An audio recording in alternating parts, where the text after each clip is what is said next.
We're very, very dry. We're seeing fires. We've been seeing fires, and we're seeing fire behavior at night like we would see during the day during the summer. So the conditions are super, super dry, super, super flammable.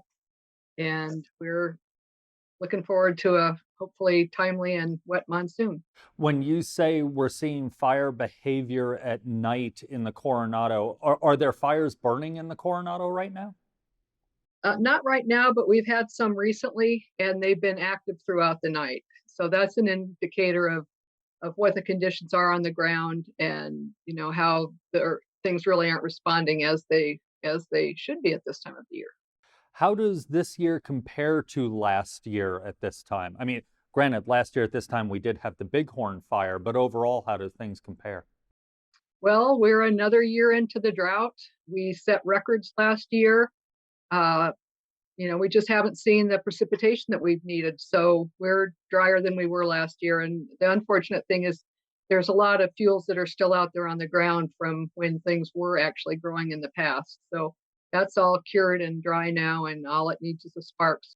The Bighorn Fire burned high and it burned low in elevation, which means it had different effects, but was as fire can be, were at least parts of Bighorn a good thing ecologically as fire can be?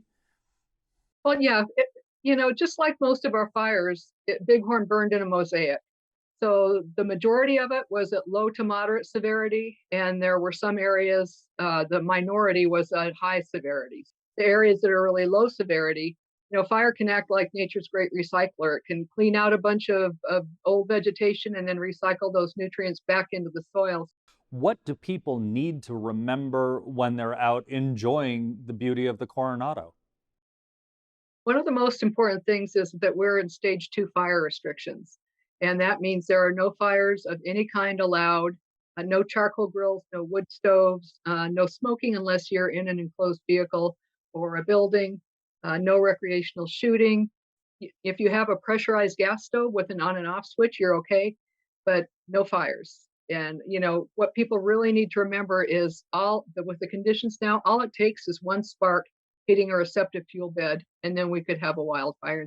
And people that are out enjoying the public lands, enjoying the Coronado, I think they're there because they like the area, and I don't think anybody really wants to see damage from another severe fire. So it's really important to each one of us to be as careful as we can be.